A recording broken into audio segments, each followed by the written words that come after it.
অনুরাগের ছোঁয়ার আজকের পর্বে দেখতে পাবেন সূর্য সোনার উপরে চিৎকার করে বলে আজকের দিনে তোমার বোন ফিরে এসেছে। এইগুলো না করলেই নয় সোনা বলে ও তো আগেই ফিরে এসেছিল, বাবা তখনই আনন্দ হয়েছিল, আজকের আলাদা করে আমার কিছু মনে হচ্ছে না। তারপর বাইরে এসে মিশকা ভাবে যেটা আমি করে দেখাতে পারিনি সেটা তুমি করে দেখিয়েছ সোনা, একদিন তুমি আমাকেও ছাপিয়ে যাবে। দীপা সোনাকে বলে আমরা আজকের দিনে সবকিছু ফিরে পেয়েছি, তাও তুই আজকের দিনে এত কষ্ট পাবি।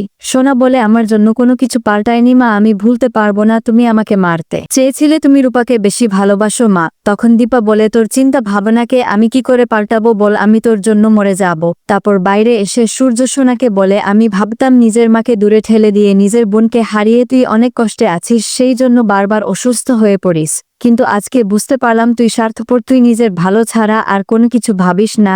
তুই ভাবছিস রূপা ফিরে এসেছে, সবার ইম্পর্টেন্স পাচ্ছে, আর তোর ইম্পর্টেন্স কমে গেছে। তারপর দীপা সূর্যকে চুপ করতে বললে সূর্য বলে অনন্তকাল ধরে আমাদেরকে এইভাবে ও কষ্ট দিতে পারে না, এই জিনিসটা এখানেই শেষ হবে। আমরা তোমার জন্য সবকিছু করেছি সোনা, সেই জন্য আজকের তোমার কাছ থেকে প্রতিদান চাইছে।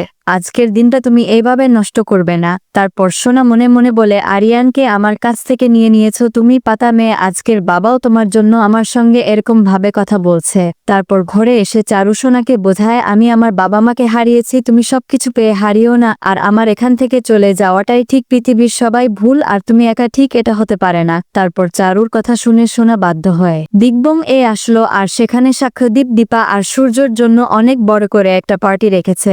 সোনা কিছুতেই সহ্য করতে পারছে না, হঠাৎ সেখানে রূপা এসে সবার একটা ইম্পর্টেন্স কি করে পেতে পারে।